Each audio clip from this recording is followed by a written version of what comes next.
আসসালামু আলাইকুম। জনপদের খবরে আমন্ত্রণ জানাচ্ছি আমি মোহাম্মদ রাইহান। এখনকার এই সংবাদ আয়োজন একই সঙ্গে চ্যানেল আই এর ইউটিউব চ্যানেল এবং চ্যানেল আই এর ওটিটি প্ল্যাটফর্ম আই স্ক্রিনে লাইভ স্ট্রিম হচ্ছে। রাষ্ট্রের অন্যতম অঙ্গ হিসেবে বিচার বিভাগ নিজেদের সংস্কার কর্মসূচি নিজেরাই নির্ধারণ বাস্তবায়নের ক্ষমতা ও কর্তৃত্ব গ্রহণ করেছে বলে মন্তব্য করে প্রধান বিচারপতি সৈয়দ রেফাত মাহমেদ বলেছেন, বিচারিক সংস্কার শুধু বিভিন্ন খাতভিত্তিক সংস্কারে স্থায়িত্বের মূল চাবিকাঠি নয়, এটি নিজেই সংস্কার শব্দের প্রতীক হয়ে উঠেছে। বিচার বিভাগের স্বাধীনতা ও কার্যদক্ষতা বাড়াতে রংপুরে ইউএনডিপি আয়োজিত আঞ্চলিক সেমিনারে প্রধান অতিথির বক্তৃতায় তিনি এসব কথা বলেন। বিচার বিভাগ ক্ষমতার পূর্ণ পৃথকীকরণের কাছাকাছি এসেছে উল্লেখ করে প্রধান বিচারপতি বলেন, এ সুযোগ নষ্ট হলে বিচার বিভাগের মর্যাদা, অখণ্ডতা ও প্রাসঙ্গিকতার জন্য চরম ক্ষতিকর হবে। সুপ্রিম কোর্টের হাইকোর্ট ডিভিশনের বিচারক জাফর আহমেদের সভাপতিত্বে সেমিনারে বক্তৃতা করেন British high commissioner Sara Cook. সেমিনারে রংপুর বিভাগের বিচারক, পাবলিক প্রসিকিউটররা অংশ নেন।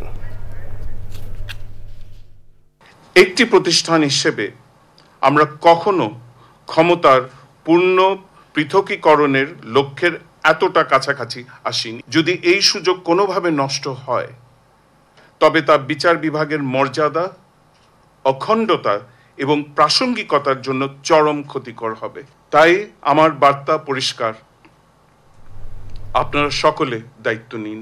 আমি আশা করি এই বার্তা সমানভাবে সারা দেশে শক্তিশালীভাবে প্রতিধ্বনিত হবে।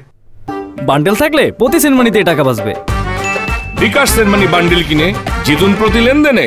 স্বরাষ্ট্র উপদেষ্টা অবসরপ্রাপ্ত লেফটেন্যান্ট জেনারেল মোহাম্মদ জাহাঙ্গীর আলম চৌধুরী বলেছেন, বাংলাদেশের মতো ধর্মীয় ও সাম্প্রদায়িক সম্প্রীতি পৃথিবীর আর কোথাও নেই। নারায়ণগঞ্জের লাঙ্গলবন্দে সনাতন ধর্মাবলম্বীদের মহা অষ্টমী স্নান উৎসব পরিদর্শন করে তিনি বলেন, দেশে হিন্দু, মুসলমান, বৌদ্ধ, খ্রিস্টান কোনো ভেদাভেদ নেই, এখানে সবাই বাংলাদেশি। সেই সময় আরও ছিলেন ঢাকা বিভাগীয় কমিশনার শরফ উদ্দিন আহমেদ চৌধুরী, পুলিশের ঢাকা রেঞ্জের ডিআইজি আওলাদ হোসেন, জেলা প্রশাসক মোহাম্মদ জাহিদুল ইসলাম মিয়া, পুলিশ সুপার প্রত্যুষ কুমার মজুমদার সহ অনেকে। স্নানোৎসবে পুণ্যার্থীদের নিরাপত্তায় পুলিশ, র্যাব ও সেনা সদস্য মোতায়েন করা হয়েছে। এছাড়া কুড়িগ্রামের চিলমারির ব্রহ্মপুত্র নদেও অষ্টমীর স্নান হয়েছে।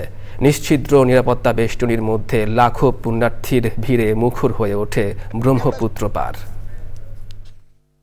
এখানকার সম্প্রদায় সম্প্রীতি সব সময় আছে। বাংলাদেশের মতো এত সম্প্রদায় সম্প্রীতি কোথাও নাই। এখানকার যত সম্প্রদায় সম্প্রীতি আছে, আপনি অন্যান্য আশেপাশে দেখেন কিভাবে কি ঘটে। আমাদের দেখেন এখানে আমাদের হিন্দু, মুসলমান, বৌদ্ধ, খ্রিস্টান সব ভাই বোনেরা কিন্তু একসাথে আসছে। পার্বত্য চট্টগ্রামে ক্ষুদ্র নৃগোষ্ঠীর সবচেয়ে বড় আয়োজন বৈশাখী ঘিরে পাহাড়ে শুরু হয়েছে উৎসবের আমেজ। মূলত 12 এপ্রিল থেকে পাহাড়ে বৈশাখীর মূল উৎসব শুরু হলেও এপ্রিলের প্রথম থেকেই বৈশাখী মেলার মধ্য দিয়ে শুরু হয় আনুষ্ঠানিকতা। পাহাড়ি বাঙালি সকল সম্প্রদায়ের উপস্থিতিতে বৈশাখী উৎসবের প্রস্তুতি আরও রঙিন হয়ে উঠেছে। রাঙামাটি থেকে মনসুর আহমেদের পাঠানো তথ্য ও ভিডিও চিত্রে আল মুকসিদের রিপোর্ট।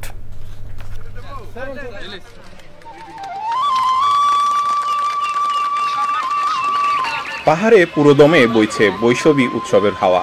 রাঙামাটিতে জেলা পরিষদ ও ক্ষুদ্র নৃগোষ্ঠীর ইনস্টিটিউটের আয়োজন এবং সাংস্কৃতিক বিষয়ক মন্ত্রণালয়ের সহযোগিতায় শুরু হয়েছে সপ্তাহব্যাপী বিজু, সাংগাই, বৈশুক, বিশু ও বিহু মেলা। সবাইকে বিজুর শুভেচ্ছা। প্রতি বছরের মতো আবারও বিজু মেলা শুরু হয়েছে এবং আসার পর ভীষণ ভালো লাগছে। খুব ভালো লাগছে। প্রতি বছর আমরা এই বিজু মেলাতে আসি।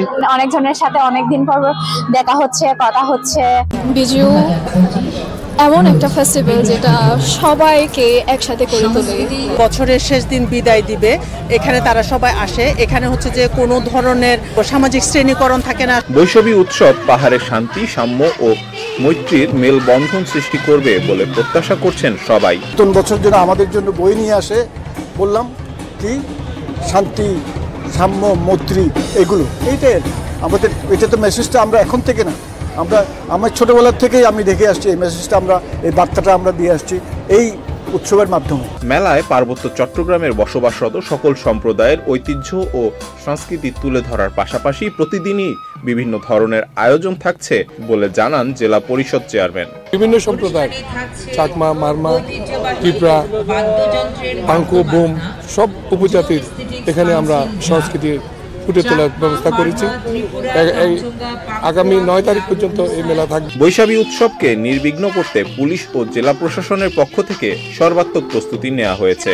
সকল সাংস্কৃতিক জনগোষ্ঠীর এই মেলাটা অত্যন্ত চমৎকার ভাবে হবে এবং অত্যন্ত উপভোগ্য হবে বলে আমরা মনে করছি। এই মেলা আয়োজনের মাধ্যমে এই দেশের সাংস্কৃতিক কর্মকাণ্ড যে বিকাশমান আছে সেটা দেশবাসী তথা সারা বিশ্বের কাছে আমরা তুলে ধরতে সক্ষম হব। সপ্তাহব্যাপী বৈশাখী মেলায় প্রতিদিন থাকছে বিভিন্ন সাংস্কৃতিক অনুষ্ঠান।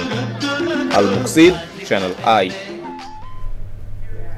জনপদের খবর আজকের মতো এ পর্যন্তই। একটু পর কৃষি সংবাদ দেখার আমন্ত্রণ জানিয়ে শেষ করছি। ধন্যবাদ সবাইকে।